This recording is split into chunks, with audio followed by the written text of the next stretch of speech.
Vous vous en souvenez probablement, il y a quelques mois de cela, la rédaction vous proposait un reportage sur les conditions parfois abusives de l'application de la détention provisoire ici en Côte d'Ivoire.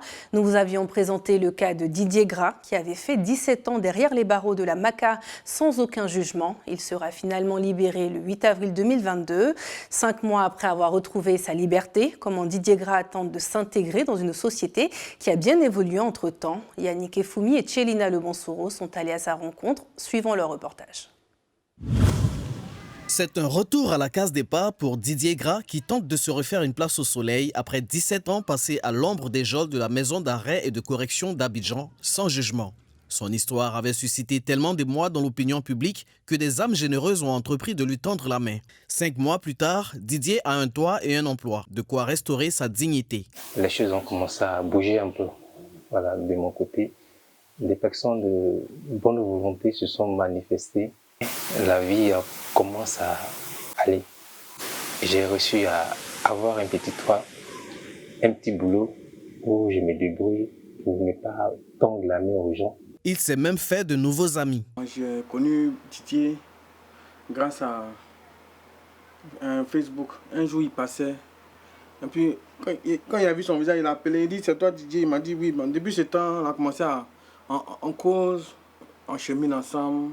Je le vois pratiquement tous les jours, on est ensemble. Tous les jours. Quand il va au travail, matin, quand il descend, c'est devant ma porte, il passe même. Non, c'est quelqu'un qui est bien calme, en tout cas. Qui est bien rangé.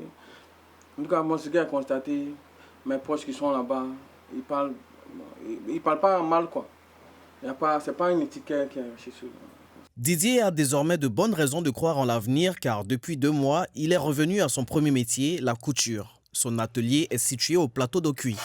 C'est là que je me débrouille. Grâce à une âme généreuse, j'ai ce coin-là. Depuis 2 mois, je crois, 2 mois. Voilà, après ma sortie. Ses voisins qui tiennent également des commerces dans la zone ne tarissent pas d'éloges à son égard. Alors Didier, c'est un voisin. Il est arrivé pas trop longtemps, mais le premier jour il est arrivé, franchement, il a fait le parcours. Il nous a salué tous, il s'est présenté à moi et tout ça là. Je l'ai pris comme un petit frère. Et jusque-là, il continue de le faire. Chaque fois qu'il vient, quand il ouvre son magasin, il vient me rendre visite. S'il a quelque chose sur la couture, il me pose certaines questions. Franchement dit, c'est un bon élément, un bon voisin. En tout cas, quand les clients sont assis, ils voient son travail, ils disent vraiment le monsieur là, André, il fait du bon travail. Quand on est assis, on voit ça, ce modèle de ce bon. L'ancienne voisine qui était là, mais elle a déménagé. Voilà, lui c'est un nouveau, il vient d'arriver, donc pour le moment il n'y a pas trop de collaboration en tant que tel. Voilà, mais il est bien. L'on peut aisément constater que Didier est bien accueilli dans son environnement socio-professionnel depuis sa libération. Cependant, il demeure toujours en attente d'un dédommagement de la part de la justice ivoirienne.